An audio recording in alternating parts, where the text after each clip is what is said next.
Howdy folks, I'm Hank Sheffer, and welcome to another true life story right here with Larry Hedrick on Mysteries of the Superstition Mountains. The legend of Apache Leap, better known as the legend of the Apache Tears. There's two versions to this story. One of them is the one that tourists are given when they buy a piece of jewelry made out of Apache Tears, and then there's the longer version. The short version runs something like the U.S. Army trapped a band of Apaches on top of a mountain, and rather than surrender, they leaped to their deaths. And the widows and wives of the lost, their tears were absorbed by the obsidian of the Apache Tears. That's the short version that everybody gets. And when these people that buy jewelry go back to their home country and somebody says, "What's that?" they get the legend just exactly that way. And it's well known all over the world. The long version has a lot more information in it. It mentions General Stoneman. It mentions Camp Pinnell, or picket post, which those camps were, the names were used interchangeably. It suggests that the fight actually started at the base of the mountain, and the Apaches knew a way to get to the top. Well, Stoneman, General Stoneman, when he established Camp Pinnell at picket post, about 5 miles west of Superior, he immediately started to work on what is called today as Stoneman's Grade. He needed to build a road from Camp Pinnell up to what we call the top of the world today. It's the highest elevation from where you come from Superior till you drop off down into Globe. And the reason for the establishing of Stoneman's Grade was for the mobility of troops to respond to Indian uprisings that may occur, and to avoid the use of Devil's Canyon. Devil's Canyon is an absolutely wonderful, marvelous, beautiful place, and it floods. The Queen Creek runs right down through Devil's Canyon, and it does a lot of flooding, and therefore, just exactly when you need a path, they can't use it. Plus the fact that in order to build in Devil's Canyon, you need modern equipment. Their soldiers could not move. It's totally boulder strewn, and it's just impossible to build a road in Devil's Canyon. Devil's Canyon is also at the north end of the very mountain that Apache Leap took place in. So the long version of the story also mentions that there were 75 Indians involved in this affair. In 2013, there was an archaeologist that gave a lecture at the Tempe Historical Society, and he displayed brass cartridges that he found at the site on top of the leap. I couldn't find any information about the caliber of the shells, because he also mentioned the date of 1877. And that the shells that he found, the brass cartridges, did not match the date of 1871 formerly mentioned. During the Battle of Skull Cave, the primary weapon of the U.S. soldiers was Sharp's rifles that had been converted from paper cartridges to brass cartridges. And they had a smattering of Remington rolling blocks.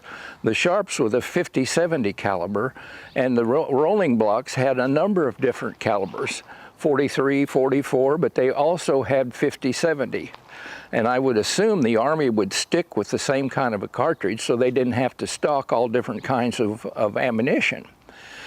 But if that particular brass that he displayed was 45-70, that meant that they were working with the trapdoor rifle, which didn't come out until 1873. And by the time it was issued to soldiers in the West, it would have been about 1875 or later. And if it was 45-70 brass that he found, that would establish the date pretty well. But it really doesn't matter. The finding of military brass on the hill, which this man explained, he found brass right up at the very edge of the cliff, and some of the brass was down at the bottom of the cliff, which indicated that the soldiers were firing down the cliff. And they certainly weren't shooting dead people. If the Apaches had found a way up the cliff, he assumed that they were escaping, and that's why the soldiers were firing at him from the cliff. I was convinced that whatever caliber shells that were cartridges that were found during that search would answer the question of the date that this occurred. Because in a speech that the archaeologists had made in the Tempe Historical Society, he mentioned that the cartridges that were found did not match the date that was commonly given for Apache Leap. And that it was the year 1871, which would have put this in the time period of General Stoneman at Camp Pennell. As it turns out, there were two battles fought at the site of Apache Leap, one below the cliffs and one up on top of the cliffs. A couple of names surfaced that really surprised me, and you might recognize from other episodes that we've done on Picacho Pass. Because the first battle took place in 1866 and was led by a man named John D. Walker.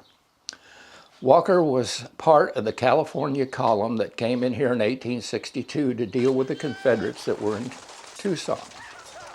He was the wagon master for the entire California column. There must have been a lot of them because when the Battle of Picacho Pass was over, Captain Hunter sent Lieutenant Tevis up to find out what happened to his missing men, and he saw 272 soldiers and 10 wagons going back to the Pennell villages. So that left about 2,000 more soldiers coming up the Gila River, and obviously there must have been an awful lot of wagons involved. And that position called for the rank of a lieutenant. Well, when they got to the Sackatoon villages, Lieutenant Walker was in charge of distributing the grain from the Maricopa and Pima Indians. They had huge fields of grains to the soldiers. They were buying them from the Indians and shipping them to various places where the California column was, as far away as El Paso. Well, after the war was over, Walker came back to the Pima villages.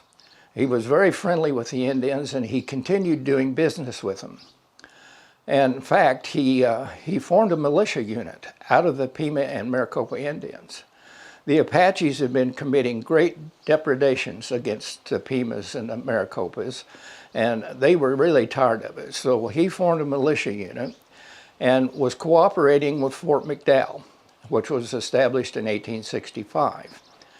A Lieutenant Ewing came with a small contingent of soldiers to the Pima villages and met with Captain Walker, who had formed this militia unit, and they left the Pima villages with 300 Maricopa and Pima Indians and marched 22 miles to what would have been Florence up the Gila River and beyond. And they crossed the river and camped the night, and it was stated in his report, which was a very accurate and complete report, that at that point the Indians began making war clubs. The Indians evidently were not heavily armed or didn't particularly care to be, so they were making war clubs for what was coming up ahead. They marched 25 miles north of the Gila River, which would have put them very close, if not in Queen Valley, where there was permanent water. And then the forces split. Lieutenant Ewing took half the troop and went on up into the Tonto Valley. And Walker took his group and went 15 miles east. And that put them right where Superior would be. And during the night, they snuck up on this Apache ranch area and was waiting for them by dawn. The fight started, and they killed 25 Apaches without any casualties on the sides of the Indians. Nothing else was accomplished at this particular battle, and it was below the cliffs, not up on top of the cliffs. The women and children were taken captive. The bodies were just left where they fell, and the captives were turned over to the army at Fort McDowell. And that was the end of the 1866 raid. The next raid, and this was also documentation that was found in the Army Annals, happened in June of 1869. This was led by Lieutenant Colonel Sanford, and they left Fort McDowell, went up the Salt River to the Tonto Basin where Roosevelt Lake would be, and dropped south down Pinnell Creek through Globe on down to Fort Grant. And from Fort Grant, where they re-outfitted, they worked their way north to the Pinnell Mountains, and in the dark came upon the rancheria that was on top of the cliff.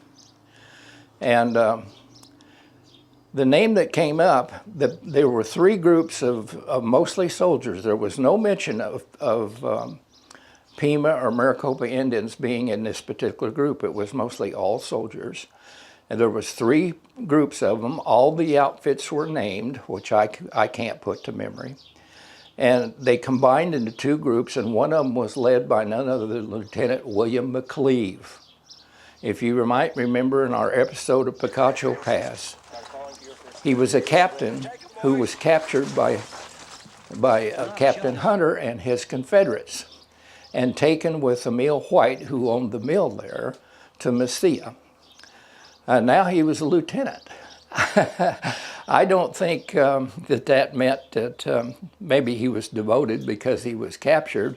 I think probably he was a brevet captain at the time of the Civil War, and now that the war was over, he was back to his original rank as lieutenant. Anyway, he made the initial contact, and the rancheria buildings and weapons and what they found was completely destroyed, and there were about 75 Apache casualties in this battle.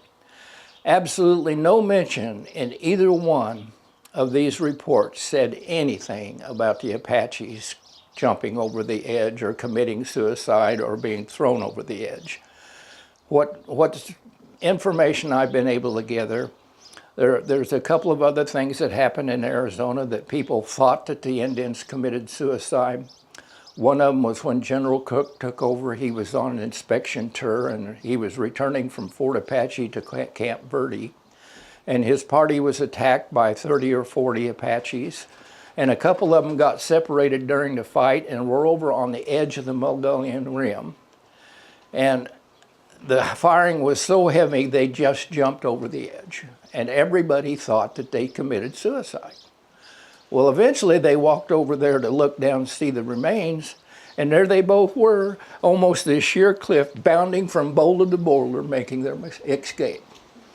Another incident happened at Turk Peak, which is not far from where the first one took place. And there again, stories were circulated that some of the Apaches jumped over the edge. Absolutely, there was no eyewitnesses to any of this, that this is just something that local legend has put out there. The ammunition that was found, the cartridges were mostly, heavily 50-70 caliber, which goes right along with the standard weapon that they were using at Skeleton Cave, which was the modified Sharps carbine, modified from paper cartridges to brass cartridges, and fired 50-70 caliber. There was a very small number of 56-50 caliber shells found, which would have been used in a Spencer carbine. And the information was suggesting that some of the Indians were armed with Spencers. Now, where would they have got these? The governor had ordered in 500 Spitzer carbines to be issued to civilians for their self-defense. And probably the Indians got those from civilians when they went on raids. The cartridges were out of date. They are no longer manufactured by 1869. And when I was doing the story on the search for Dr. Thorne's mine with Cooley, Cooley met up with some Indians at that time that had figured out a way to save their brass and reload them. In fact, one Indian showed him some metal that he had, how he shaped these bullets. And it turned out that that metal was a almost pure silver nugget. And they actually made the bullets to fit the gun. And if you ever saw an Indian make an arrowhead and how perfectly they can do this, you can understand that it would not necessarily be a difficult thing for an Indian to fashion a silver bullet to fit the weapon that he had. The big problem was the primer. An Indian couldn't go buy a primer to fit that military or civilian gun, so what they did, evidently powder was not hard to get, and caps for cap and ball pistols were not that hard to get. So they took the smallest caps that would be used on a pistol and crushed them down into the primer hole. And then I'd done a little reloading in my time. In a primer, there's a little piece in there called an anvil. And that's what actually detonates the powder that's in the primer. So they took a small rock and put it on top of these crushed caps as the anvil, and then crushed some more caps in there until it was smooth on the back of the cartridge. So Indians were pretty clever in figuring this out. So evidently there were some of them armed at Apache Leap. So really, as it comes down to it, the only conclusion that I'm going to make that has nothing to do with the reports is that articles that claim that the bones of Indians could still be found there after several years could have only possibly been the 25 Indians that were killed in the first raid and just left where they fell. Or else there was just a complete exaggeration.